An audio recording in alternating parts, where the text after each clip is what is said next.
প্রিয় বন্ধুরা, আসসালামু আলাইকুম। আজ 1 জুলাই 2026 সাল। একটা ধাড়ির বাচ্চা হবে বলছিলাম, এই যে সেই বাচ্চাটা গতকালকে হয়েছে। তো কালকে আমি গাড়ল মাঠে চড়াইনি, যার কারণে ভিডিও দিতে পারি নাই। বিকজ গতকালকে আমার বাইকের সমস্যা হয়েছিল, বাইক সার্ভিসিংয়ে গেছিলাম। তো বাইক সার্ভিসিং করছি, টায়ার পাল্টাইছি 2টা, আমার তেল মোবিল সব মিলে আর কি আমার 22 থেকে 23 হাজার, প্রায় 22,500 টাকার মতো খরচ হয়েছে। তো ওইটা করতে আমার রাত হয়ে গেছে। গতকালকে সকালে গেছি 8টায়, আর রাত্রে 9:30টার দিকে আমি বাসায় ফিরছি, যার কারণে কালকে গাড়ল আমি খাওয়াতেও পারিনি, ভিডিও ছাড়তে পারিনি। কালকে আমার বড় ছেলে, ওকে কালকে আমি স্কুলে পাঠাইছি। স্কুল বন্ধ ছিল, প্রাইভেট ছিল, বাট প্রাইভেটে ওকে পাঠাইনি। ও একটু বাড়ির আশেপাশে একটু কোনোরকম ঘোরাচ্ছিল, সেই যা খাইছিল অতটুকুই। আবার আজকে আমি আসছি, আজকে সকালে আমার একটা অ্যাক্সিডেন্ট হয়ে গেছে। সেটা হলো, সকালে আমি যখন গাড়ল নিয়ে আসছি, আনার পর একটা জায়গায় রেখে আমি পুকুরের গাভীতে পানি খাওয়াইতে গেছি। মোটামুটি সেটা 11:30 থেকে 12টা হবে বেলা। এবার ওই গাভী থেকে নিচের দিকে নামতে গিয়ে এবড়ো থেবড়ো মাটির সাথে পা লেগে এই যে আমার পাটা মচকে গেছে। মচকে ওই সময় আমি কিছু বুঝতে পারি নাই, কিন্তু মোটামুটি 4টার দিক থেকে আমার এত যন্ত্রণা শুরু হয়েছে। লাস্টে আমি বাড়িতে ফোন দিয়ে আমি আবার ওষুধ নিয়ে ওষুধ খেলাম, আর এই যে ক্রেপ ব্যান্ডেজ পায়ে জড়ায় রাখছি। হাঁটতেও কষ্ট হচ্ছে।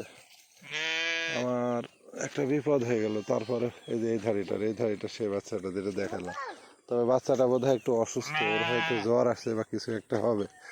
বাচ্চাটা একটু অসুস্থ মতো হয়ে আছে। আমি পরে আমার ফ্যামিলিকে আনছি, ওই যে আমার ছেলে, ওদের নিয়ে আমি এই ওষুধটা খাইলাম। আর বাড়ির পাশেই আছি, তো বেশি দূরে না। তো এখন বাড়ির দিকে যাব। ওরা একটু আগে আসলো, আমি ওষুধটা খাইছি। আবার আল্লাহ দিলে বাড়িতে গিয়ে ইঞ্জেকশন করব। পায়ে প্রচুর যন্ত্রণা হচ্ছে। বাবা, ছাতিটা নিও বাবা। এই সেই লাঠিটা কই? লাঠি ওখানে তোমাকে দিলাম না, তোমার পাশে।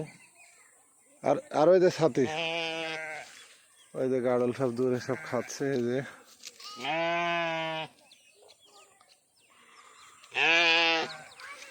এই যে ধাড়ি বাচ্চা পাচ্ছে না, ওইদিকে আছে, যার কারণে ও ইয়ে করছে। বাচ্চা কুচকায় যায়। বাচ্চার আসলে টিটেনাস ইঞ্জেকশন কেন দিতে হয় আমার মনে হচ্ছে, আমার ওই পরে যে বাচ্চাটা হইলো হয়তো বা টিটেনাস হইলো কিনা জানি না, 24 ঘন্টার মধ্যে দেওয়া উচিত। কিন্তু আমি কালকে বাড়িতে না থাকার কারণে আমি বাচ্চার খেয়ালও করতে পারি নাই, আর ইঞ্জেকশনও দিই নাই।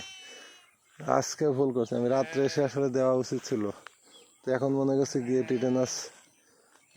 টিটেনাস তো সাধারণত হাফ সিসি হয়, হাফ সিসির অর্ধেক ওই বাচ্চাকে দিয়ে দেব, আর অর্ধেক ফেলে না দিয়ে ওই মা গাড়লকে দিয়ে দেব, মানে ওই বাচ্চার মাকে একটা দেওয়া উচিত, তবে ওই অর্ধেকে দিয়ে দেব। আর ওই বাচ্চার জ্বর দেখবো, যদি জ্বর থাকে তাহলে রেনামাইসিন LA ইঞ্জেকশন, ওইটা আমি 1 সিসি দিয়ে দেব। আর যদি জ্বর না থাকে তাহলে আর কিছুই দেব না।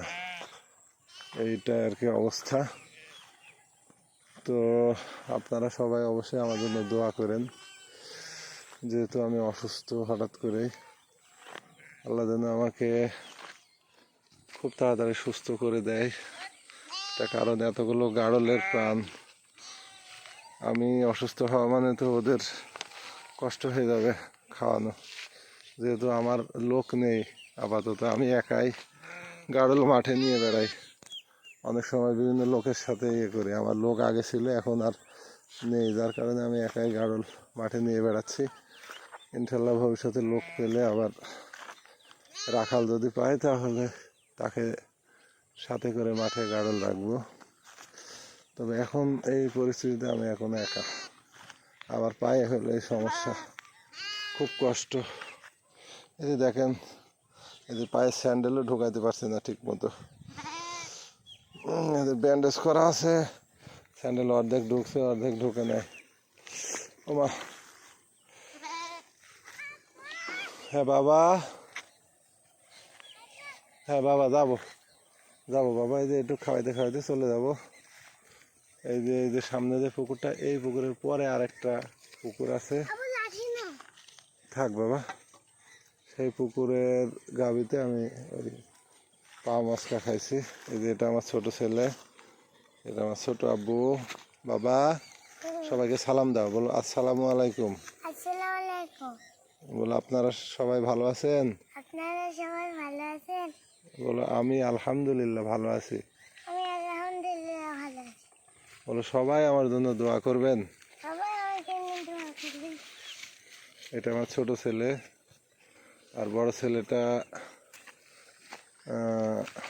আজকে পরীক্ষা, ও ক্লাস 9-এ পরীক্ষা দিতে গেছে। পরীক্ষা দিয়ে আবার প্রাইভেট শেষ করে তারপরে যে সন্ধ্যার দিকে ও বাড়িতে আসে।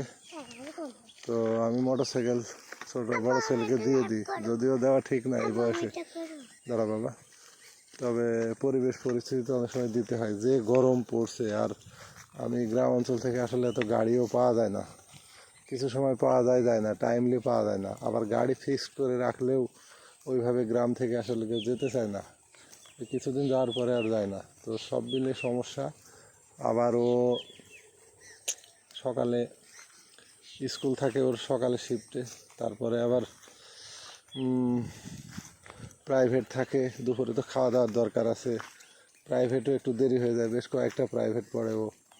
তো সব মিলে আসলে ও ওই রোদ্রে দেখতাম সাইকেল নিয়ে, বাবা নিয়ে আসো সাইকেল, লাঠি, সাইকেল নিয়ে ও বাড়িতে আসতো, আবার গোসল করে আবার একটু রেস্ট করে খাওয়া দাওয়া করে আবার চলে যেত। এই জন্য খারাপ লাগলো, যার কারণে ওই এখন বেশিরভাগ টাইমে আমি বাইক দিচ্ছি ওর হাতে। এটা যদিও আমার 100 বার অন্যায়, তারপরেও না দিয়ে পারছি না, কারণ ছেলেকেও সুস্থ রাখতে হবে। আমার ছেলে অবশ্য আস্তে আস্তে বাইক চালায়, তবে এই বয়সের ছেলেদের কোনো বিশ্বাস নেই আসলে, এটাই স্বাভাবিক। তারপরে পরিবেশ পরিস্থিতিতে দিতে হচ্ছে আর কি। আর বাইকটা একটু কন্ডিশন খারাপ হয়ে গেছিলো, টায়ারে বিট ছিল না, সামনে বর্ষাকাল, সব মিলিয়ে আসলে দুইটা বাইকের দুইটা টায়ারই গতকালকে পাল্টিয়েছি এবং সার্ভিসিং করা হয়েছে। এখন আল্লাহর মধ্যে বাইকটা নতুনের মতো হয়ে গেছে। তো ছেলে আসছে, ছেলেকে আবার ফোন দিলাম আমার এই ইঞ্জেকশন আনার জন্য। আমার ইঞ্জেকশন, আমি তো নিজেই গ্রামে পল্লী চিকিৎসক, তবে তারপরেও আমার ওই ইঞ্জেকশনটা ফুরাই গেছে। এই যন্ত্রণার জন্য আমি ইঞ্জেকশন আমার ছেলেকে আনতে দিছি, আশা করা যায় রাতে ইনশাল্লাহ আমি নিজে নিজেই দিয়ে দিব। যেহেতু আমার গ্রামে পল্লী চিকিৎসক 2-1 জন আছে, তবে ওদের ইঞ্জেকশন দেওয়ার হাতটা অত ভালো না, প্রচুর যন্ত্রণা হয়, ব্যথা হয়, যার কারণে আমি নিজেই দেবো। অবশ্যই এর আগেও আমি নিজের ইঞ্জেকশন নিজেই দিয়েছি এর আগে অনেক সময়। যাই হোক, আপনারা দোয়া করেন। আজকে গাড়ল এই যে বর্তমান অবস্থা, খাইছে একরকম, ভালোই খাইছে, পেট ভালোই ভরছে। তবে আশা করছিলাম আরও খাইতো, কিন্তু আমি অসুস্থতার কারণে আমি অন্যদিকে যেতে পারলাম না। তো আজকের মতো ভিডিও এ পর্যন্তই। ভিডিওর ভুল ত্রুটি সবাই ক্ষমা সুন্দর দৃষ্টিতে দেখবেন, আর আমার জন্য দোয়া করবেন। আল্লাহ হাফেজ, আসসালামু আলাইকুম। এই যে গাড়লে যে বাড়ির দিকে সব এই যে হাঁটছে, রওনা দিচ্ছে।